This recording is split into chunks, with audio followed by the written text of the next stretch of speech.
The wind howled outside the worn-out windows of the old hotel as I stood hesitantly in front of room 307. The flickering fluorescent lights above the door cast an eerie glow, and the faint sound of distant whispers seemed to echo through the narrow corridor. I took a deep breath, trying to calm my racing heart, and inserted the rusty key into the lock.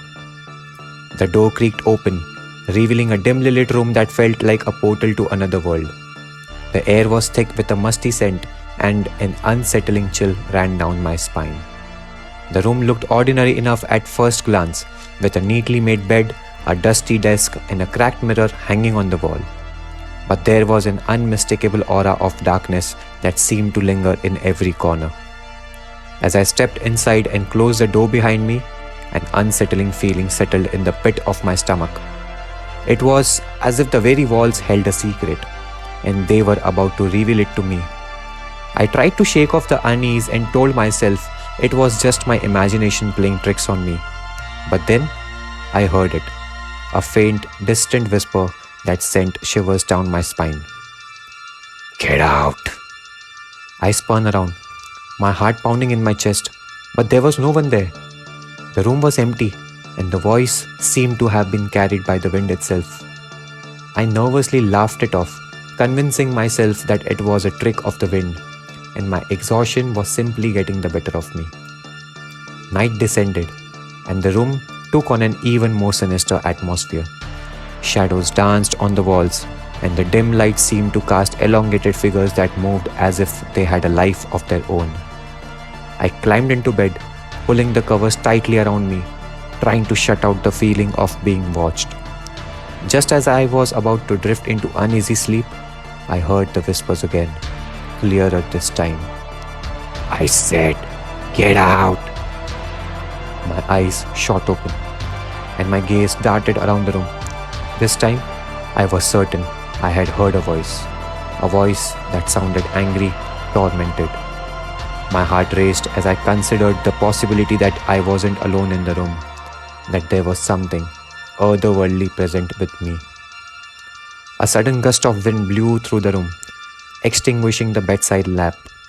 Panic surged within me as I fumbled for my phone, using its feeble glow to scan the room. And then I saw it, a figure standing at the foot of the bed. Its form was indistinct, like a swirling mass of shadows, and its eyes glowed with an otherworldly light. I wanted to scream, to run, but fear rooted me to the spot. The figure advanced slowly, its voice now a sinister growl that seemed to echo in my mind. "I want you." Adrenaline surged through my veins, finally breaking the paralysis that held me. I scrambled out of bed and bolted towards the door, fumbling with the lock in my haste. The door swung open, and I stumbled into the corridor. My breath dragged. I didn't look back, didn't stop until I had put a considerable distance between myself and that accursed room. As I leaned against the wall, trying to steady my trembling hands, I heard a blood-curdling scream pierce the air. It was a scream that held all the pain and anguish of a tortured soul. My heart raced, and I realized that the scream had come from the direction of room 307. In the days that followed, I couldn't shake off the memories of that haunted hotel room. I researched the hotel's history and discovered that it had a dark past.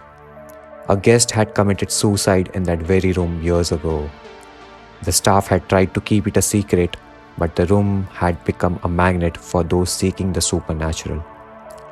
I couldn't erase the memory of that tormented figure from my mind, and the sound of its chilling voice haunted my dreams.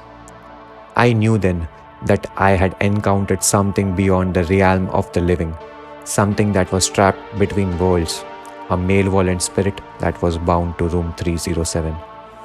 The experience changed me, left a mark on my psyche that could never be erased. I had come face to face with the unknown, and it had left me scarred and forever changed. The haunted hotel room had shown me that there are things in this world that defy explanation, things that lurk in the shadows and wait for unsuspecting souls to cross their paths. So, If you ever find yourself in front of room 307, heed my warning. Don't enter. Don't listen to the whispers. Some doors are latched, closed, and some secrets are better left undiscovered.